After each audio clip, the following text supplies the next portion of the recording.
దేవుని మహిమ కలుగాక. ప్రభుని యేసునామములో మీ అందరికీ శుభమండి. Good morning. అందరూ బాగున్నారా? దేవుని వాగ్దాన్ని కలిసి చదువుకుందాం రండి.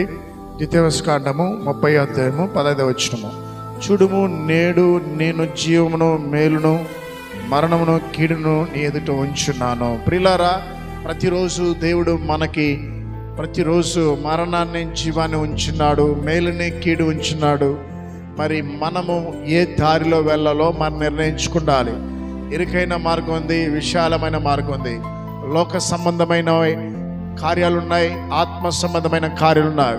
మీరు దేన్ని ఆశిస్తున్నారు? లోక సంబంధమైన వారు ఉదయం లేచిన వెంటనే ఆ పని చేయాలి, ఈ పని చేయాలి, అక్కడికి వెళ్ళాలి, ఇక్కడికి వెళ్ళాలి, వారిని ఇట్లా చేయాలి, ఇట్లా చేయాలి అంటారండి. ఆత్మ సంబంధమైన వారు ఉదయాన్నే లేచిన వెంటనే జీవాన్ని కోరుకుంటున్నారు, దేవుని దర్శిస్తారు, దేవుని సన్నిధిలోకి వెళ్ళి మోకరిస్తారు, దేవుని స్తుతిస్తారు, ప్రార్థన చేస్తారు, దేవుని యొక్క వాక్యాన్ని ధ్యానిస్తారు. ఆ దినము దేవుని పని నిమిత్తమే ఆలోచిస్తారు. దేవుని మందిరంలో, నా జీవగల మందిరంలో నాకంటూ ఏ బాధ్యత ఉంది, అక్కడికి వెళ్ళి పరిచయం చేస్తారు, లేదా ఇతరులకి సువార్త ప్రకటిస్తారు, తన కుటుంబ సభ్యుల కొరకు క్షేమాన్ని కోరుతారు, ఎవరైనా కష్టాలు ఉంటే వారికి సహాయం చేస్తారు.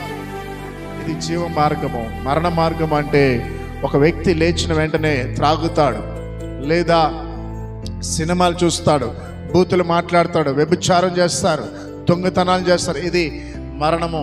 మరి దేవుడు అన్నాడు, రెండిట్లో ఏది కోరుకుంటున్నావు? ఆత్మీయమైన జీవితమా, లోక సంబంధమైందా? లోక సంబంధమైన విషయంలో ఎట్లంటే అట్లా బ్రతకచ్చు, ఎవరు ఖండించే వారు ఉండరు. ఆత్మీయ జీవితంలో ఒక క్రమం ఉంటుంది, ఓ పద్ధతి ఉంటుంది, ఓ క్రమశిక్షణ ఉంటుంది. నిన్ను ఖండించే దేవుడు ఉన్నాడు, నిన్ను కనిపెట్టే దేవుడు ఉన్నాడు, నిన్ను హెచ్చరించే దైవజనులు ఉన్నారు. ఖచ్చితంగా హెచ్చరికను వింటావా, విచ్చలవిడిగా జీవిస్తావా? నువ్వు కోరుకో. మేలు కావాలా, కీడు కావాలా? ఈరోజు దేవుడు హెచ్చరిస్తే విసుక్కుంటున్నావా? దైవ సేవకుడు గద్దిస్తే సనుక్కుంటున్నావా, గొనుక్కుంటున్నావా, అలుగుతున్నావా? అది నీకే నష్టం. కాబట్టి వాగ్దానం వింటున్నా మీరు మీ జీవితాల్లో ఖచ్చితంగా ఆయన జీవాన్ని కోరుకోండి, ఆత్మీయమైన జీవితాన్ని కోరుకోండి. దీని వలన మీకు మేలు ఉంది. కాబట్టి ప్రార్థన చేద్దాం. పరలోకమందున తండ్రి, ఉదయకాలం మీరు మాతో మాట్లాడినందుకు స్తోత్రాలు. యేసయ్యా, ఎంతో మంది దురాత్మ చేత పీడించబడుతున్న బిడ్డలకినైనా యేసు రక్తములు ఇప్పుడే ఈ వీడియో వాగ్దానం వింటున్నా ఇప్పుడేనైనా వారి కుటుంబాలకి నీ మహిమ దిగునుగాక నా ప్రభా. ఎవరెల్లా దురాత్మ చేత పీడించబడుతున్నారో యేసు నామములో విడుదల కలుగునుగాక నా ప్రభా.